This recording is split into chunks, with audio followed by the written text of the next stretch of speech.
नहमदुहु व नसल्ली व नुसल्लिमु अला रसूलिहिल करीम अम्मा बअद फ़अऊज़ु बिल्लाहि मिनश शैतानिर रजीम बिस्मिल्लाहिर रहमानिर रहीम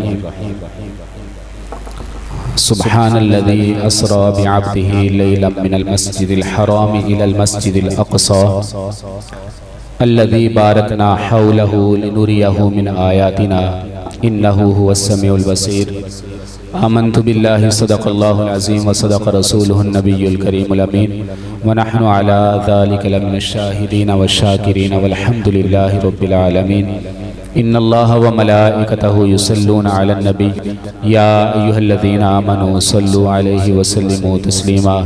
मोहब्बत के साथ हुजूर की बारगाह में दुरूद व सलाम का नजराना पेश करें। अस्सलातु वस्सलामु अलैका या सय्यदी या रसूलल्लाह व अला आलिका व अस्हाबिका या सय्यदी या हबीबल्लाह। अस्सलातु वस्सलामु अलैका या सय्यदी या रहमतल लिल आलमीन व अला आलिका व अस्हाबिका या सय्यदी या महबूब रब्बिल आलमीन।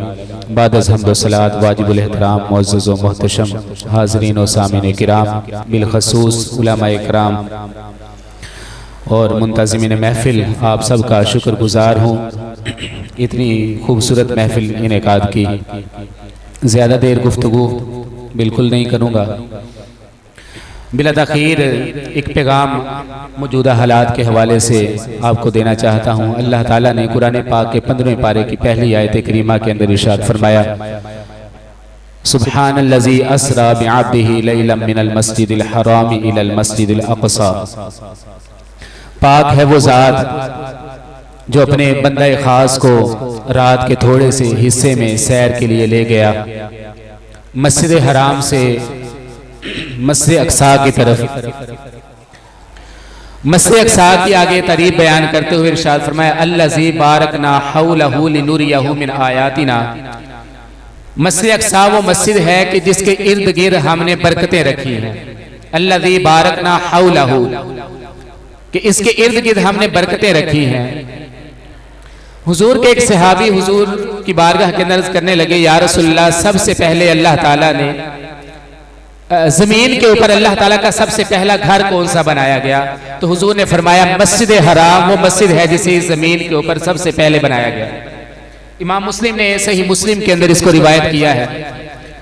फिर सहाबी ने अर्ज़ की, या रसूल अल्लाह, मस्जिद हराम के बाद कि इस जमीन के ऊपर सबसे पहला घर जो बनाया गया अल्लाह ताला का, वो मस्जिद हराम है। इसको कुरान पाक ने भी बयान किया, इन्ना अव्वला बैतिन वुदिअ लिन्नासि लल्लज़ी बिबक्कता मुबारकन व हुदल लिल आलमीन।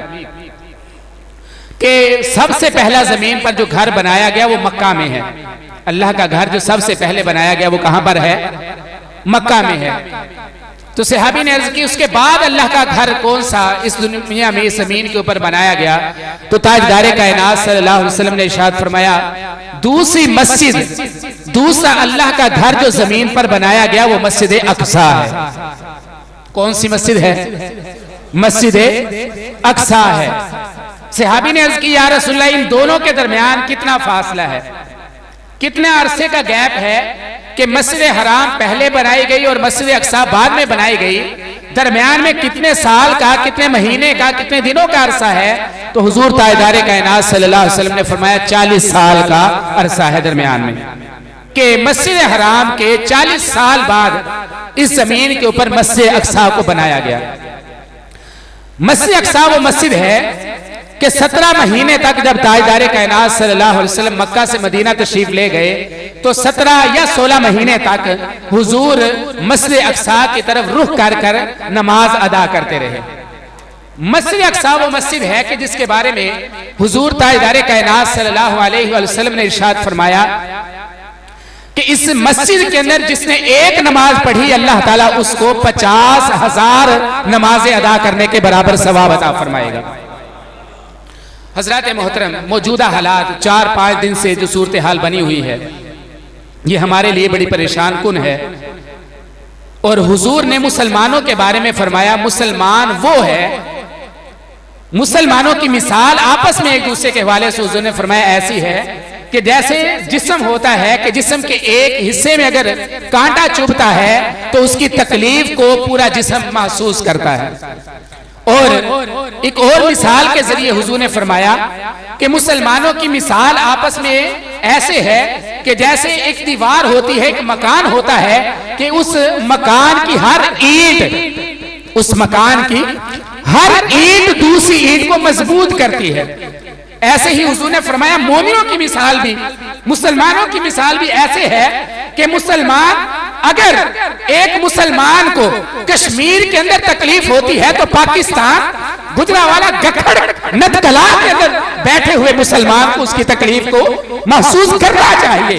और अगर अपने मुसलमान भाई की हम तकलीफ को महसूस नहीं करते तो हमें अपने ईमान की तरफ भी झांकना होगा और हमें अपने इस्लाम की तरफ देखना होगा कि हम कैसे मुसलमान हैं, कि हमारे भाइयों को, हमारी बहनों को, हमारे बच्चों को कश्मीर के अंदर काटा जा रहा है हमारे पड़ोस के अंदर, लेकिन हम उसकी तकलीफ को महसूस नहीं कर पा रहे।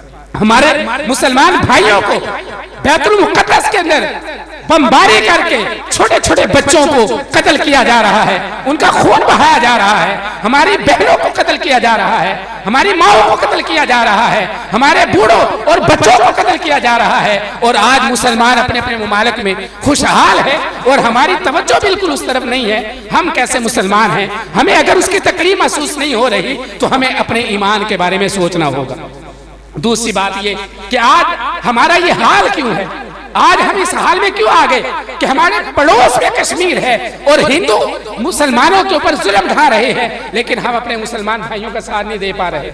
अफगानिस्तान के अंदर मुसलमानों के साथ जो कुछ हुआ, हमारे सामने हमारे मुसलमान भाइयों को कत्ल किया गया, लेकिन वहां पर भी हम कुछ ना कर सके।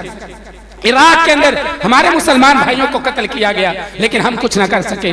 बर्मा के अंदर मुसलमानों को कत्ल किया गया, लेकिन हम कुछ ना कर सके। हज़रत मोहतरम फलस्तीन के अंदर हमारी आंखों के सामने दिन रात हम वीडियो देख रहे हैं, हमारे मुसलमान भाइयों को कत्ल किया जा रहा है, लेकिन हम कुछ नहीं पा रहे। उधर वो तमाम लोग इस्राइल के साथ है। अमेरिका ने कहा कि कोई भूल ना रखे कि हम इस्राइल को अकेला छोड़ देंगे, हम इस्राइल के हर हवाले से मदद करेंगे।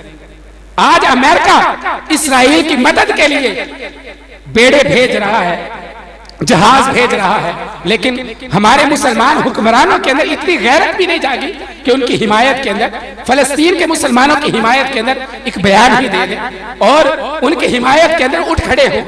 सिर्फ क्या है वजह यह है कि हम अपने अपने मफादात में पड़ गए। एक घर के अफराद अपने मफादात में पड़े हुए हैं। हमसायों के अंदर अगर कोई भूखा मर रहा है तो किसी को कोई एहसास नहीं है कि हमारा हमसाया मुसलमान भाई भूख के अंदर रात गुजार रहा है और हम कैसे मुसलमान हैं। हज़रत मोहतरम हम अपने मफादात की खातिर आपस में एक दूसरे के साथ लड़ रहे हैं, हम आपस में इख्तिलाफात के अंदर पड़ गए। और सबसे बड़ी बात कि सऊदी अरब हिजाज मुकद्दस की जहां पर हुकूमत है, जिन लोगों की हुकूमत है, उन्होंने पूरी उम्मत मुस्लिमा को जमा करना था, वही उम्मत मुस्लिमा के टुकड़े टुकड़े करने के अंदर अपना किरदार अदा कर रहे हैं। वहां से आवाज नहीं उठाई जा रही, बल्कि इस्राइल के साथ ताल्लुकात बनाए जा रहे हैं, अमेरिका के साथ ताल्लुकात जो है वो बनाए जा रहे हैं। दुश्मनों के साथ जिनके बारे में कुरान ने कहा कि ऐ ईमान वालों, यहूद और नसारा तुम्हारे कभी भी दोस्त नहीं हो सकते, उनके साथ दोस्तियां की जा रही है। चाहे वो पाकिस्तान के हुक्मरान हो या सऊदी अरब के हुक्मरान हो या दीगर मुमालिक के, अमेरिका के साथ ताल्लुकात कायम किए जा रहे हैं, रशिया के साथ दोस्तियां की जा रही हैं, चाइना के साथ दोस्तियां की जा रही हैं। अगर दोस्ती नहीं हो रही तो अपने मुसलमान भाइयों के साथ हमारी दोस्ती नहीं हो रही, उनके साथ हम ताल्लुकात ठीक नहीं कर रहे, तो इसके ऊपर भी हमें सोचना होगा और हमें मुत्तहिद होना होगा और आवाज उठानी होगी हर जगह पर। हम जब तक आवाज नहीं उठाएंगे लोग नहीं उठेंगे। नौजवान तबका आज मोबाइल के अंदर मगन है, अपनी अपनी एक्टिविटीज के अंदर हर कोई मगन है, अपने खाने पीने के अंदर, अय्याशी के अंदर मगन है। जब हमारा यह हाल हो जाएगा तो कोई भी हमारा पुरसाने हाल नहीं होगा, हमारी मदद के लिए नहीं आएगा। लिहाजा सोचें कि हम जहां हाफिल मिलाद मुस्तफ़ा सल्लल्लाहु अलैहि वसल्लम मनाते हैं, वहां हमें देखना होगा कि हम उम्मत के लिए क्या कर रहे हैं, अपने मुसलमान भाइयों के लिए क्या कर रहे हैं, क्या हम अपने मुसलमान भाइयों की तकलीफ को महसूस कर रहे हैं कि नहीं कर रहे। अल्लाह ताला हमें अमल की तौफीक अता फरमाए। वमा अलैना इल्लल बलागुल मुबीन।